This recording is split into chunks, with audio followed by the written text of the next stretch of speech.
इधर सिंह का नहीं मानी है और प्रहलाद को लेकर के इधर खिट्टा कराया है। उसके बीच में बैठ गई शीतला नाम का चीर ओढ़ करके आगे लगी है और पवन ने वो शीतला नाम का चीर उसके तन से हटा करके और प्रहलाद के तन से लिपटा दिया।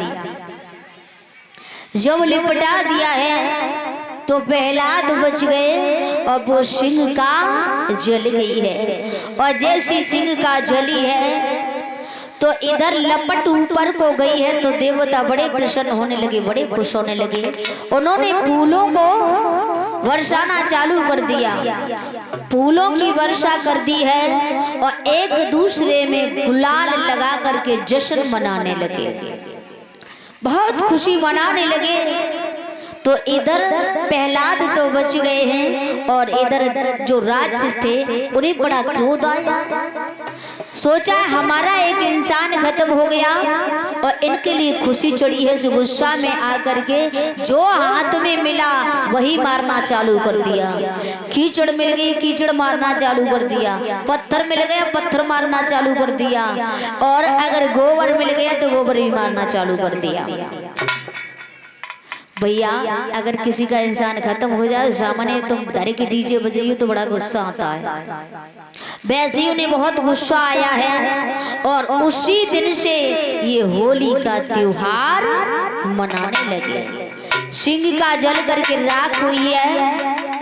प्रहलाद बच गए, पिता के पास पहुंचो, जाकर के राम राम करने लगे हैं।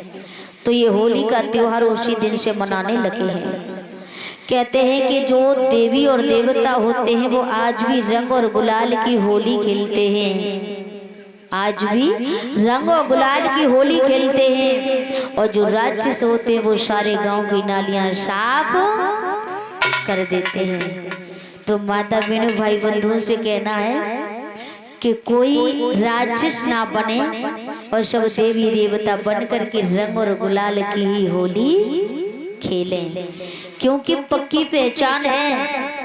जो गोबर और कीच को नहीं छोड़ते हैं उनकी पक्की पहचान है। राक्षस कहूं से विदेश से नहीं आएंगे। जहीं देखा जाए इसी पृथ्वी पर जहीं देवता और जहीं राक्षस है। जो भगवान के 7 दिन बनाए हैं उस 7 दिन में एक भी दिन भगवान के नाम पर ना छोड़े वही राक्षस है, और एक भी दिन छोड़ दिया तो वही देवता बताया है। लेकिन भैया वो जलकर राख हो गई और प्रहलाद पिता के सामने कचहरी में पहुंचे और जाकर के कहा कि पिताजी राम राम।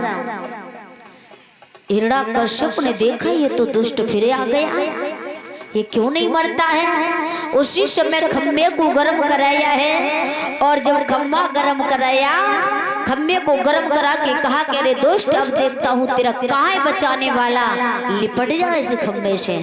और जवाब दियो है हिरण्यकश्यप ने प्रहलाद से।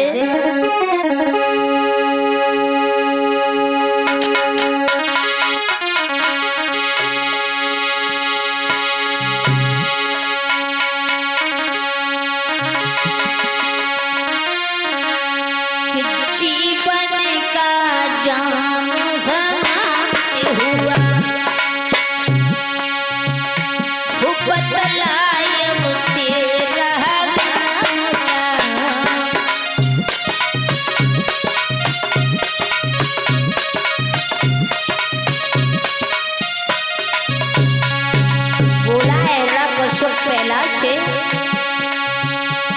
ओ राम नाम ललार जो ना ओ राम नाम के बतलाय तेरा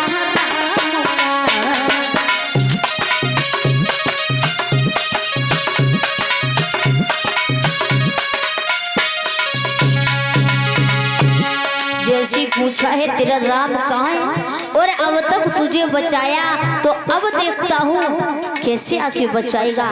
कहाँ है वो तेरा परम पिता जो आए और तुझे बचाए।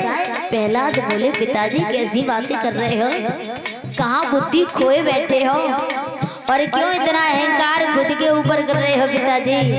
अहंकार के साथ साथ पता नहीं है तुम्हारी काया भी जाएगी और माया भी जाएगी, पर तुम्हें पता नहीं चल पाएगा। तुम्हारी ये लाज कहाँ जाके जल जाएगी, पिताजी पता नहीं है तुम्हें।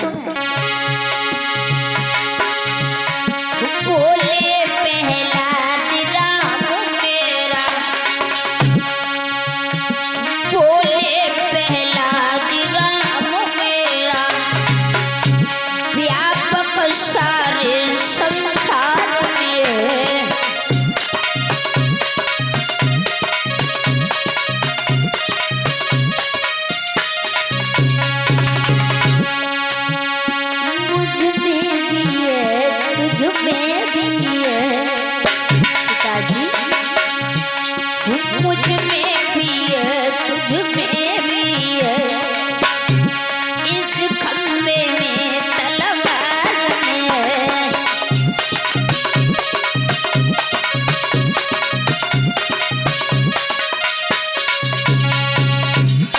जैसी पहला दिन कहा कि मुझ में भी है तुझ में भी है, इस खम्भे में तलवारों में है। उसी समय हिरण्याकश्यप ने देखा है खम्भे की ओर परछाई मालूम पड़ी है, और परछाई मालूम पड़ी तो एक घूसा लगाया खम्भे में, खम्भा फट गया और फट करके नरसिंह भगवान प्रकट हो गए हैं। बोलिए नरसिंह भगवान की।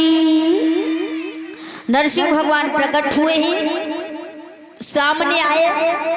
हिरण्याकश्यप कहने लगा आप कौन हो? जवाब दिया मैं नरसिंह भगवान हूँ। क्यों आए हो? तुझे मारने आया हूँ। भला हम ऐसे मर जाएंगे जो तुम चले आए ऐसे ही?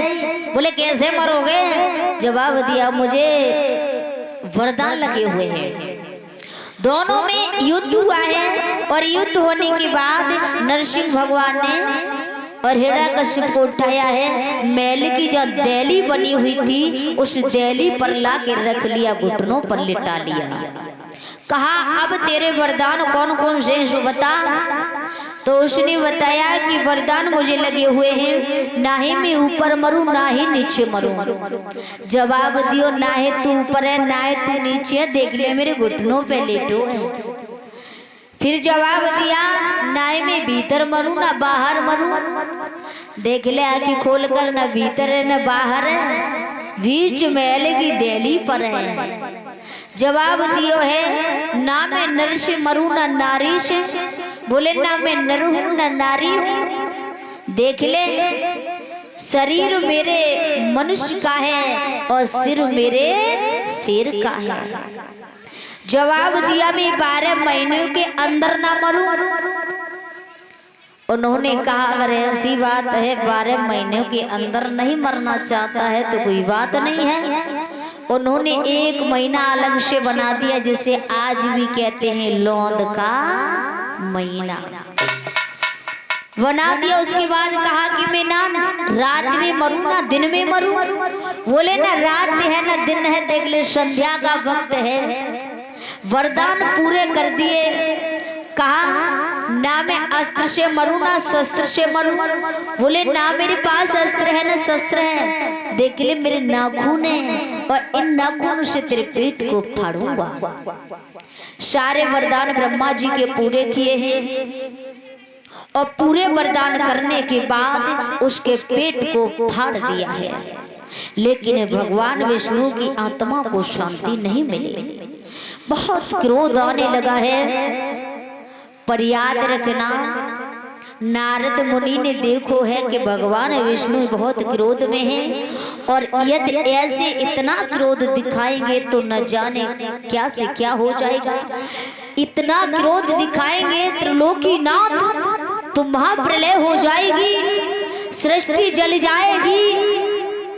अब क्रोध कैसे शांत हो? तो लक्ष्मी मैया को भेजा। पर ध्यान रखना ये जो माताएं बहनें होती है ना भैया, हकीकत बात है, जो माता बहनें होती हैं ये सच बात है। और किसी कवि ने कहा है, किसी ने